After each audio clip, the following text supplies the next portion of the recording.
You don't need to know my name. It's not important.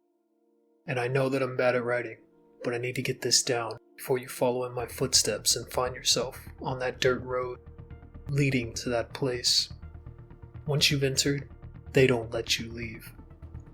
I should have listened to my gut when it told me something seriously sinister was hiding out in the dark corners and hallways of that horrible building. Something that I would come face to face with that very night. This was in 2017.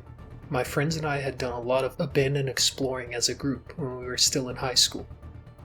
Mostly old churches, malls, and some crack houses that were usually inhabited by junkies shooting up, or homeless people needing a place to warm up for the winter. We would stock up on beers, spray cans, and whatever change we could put together between the three of us to buy some weed.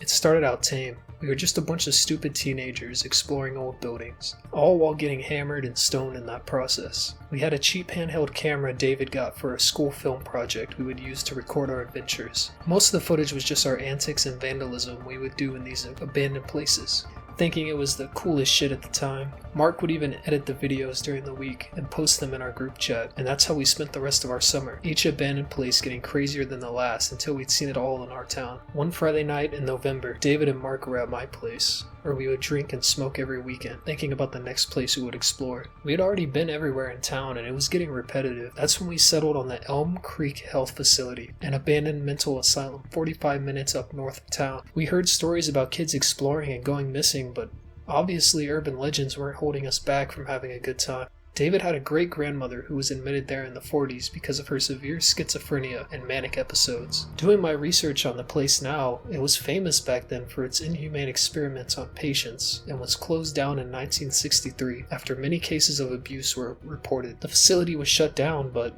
the building remained. The rain battered down on the windshield of my car as we made our way north on the highway. I was 4 beers deep, and to sober up I kept the windows rolled down in the pouring rain. We exited off the highway and made our way east towards the industrial side of town, where a dirt road led to the facility. That feeling I spoke about earlier was overwhelming me.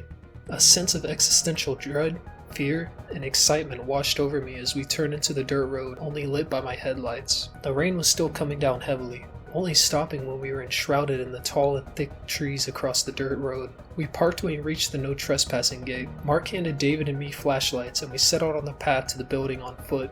We joked about not making it out alive as a means to project what we were feeling. We were all scared shitless but wouldn't admit it. Mark was on camera duty and started rolling as soon as the building was in sight. The building stood high in the sky, overgrown with vines and leaves covering the boarded up windows.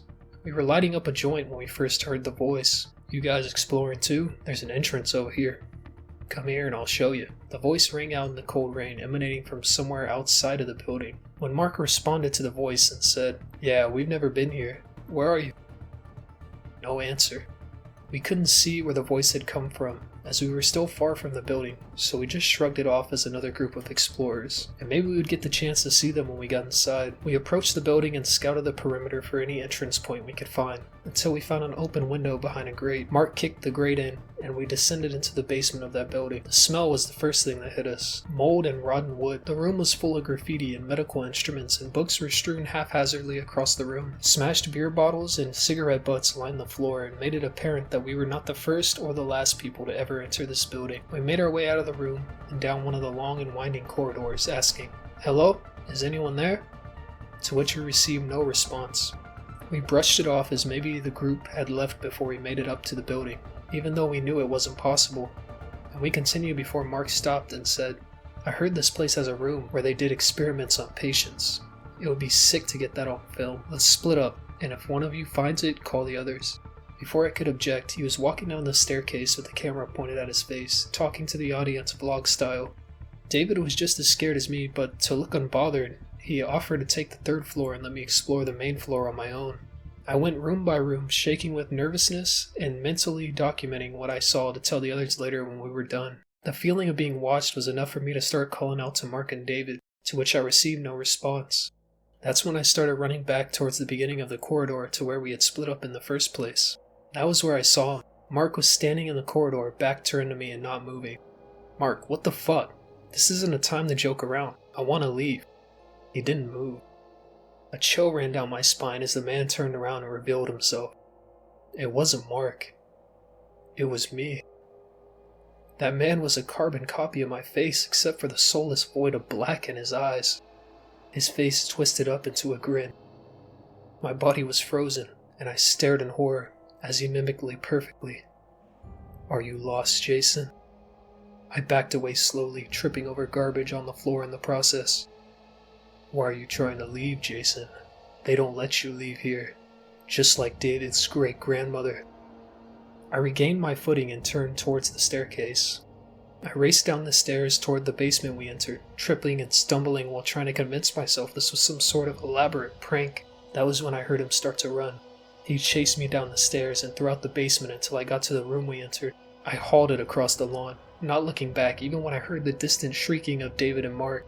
Trembling with fear, I got to my car, put it in reverse, and drove to a gas station 2 miles away. When I called the cops, a search party went to the facility to find David and Mark.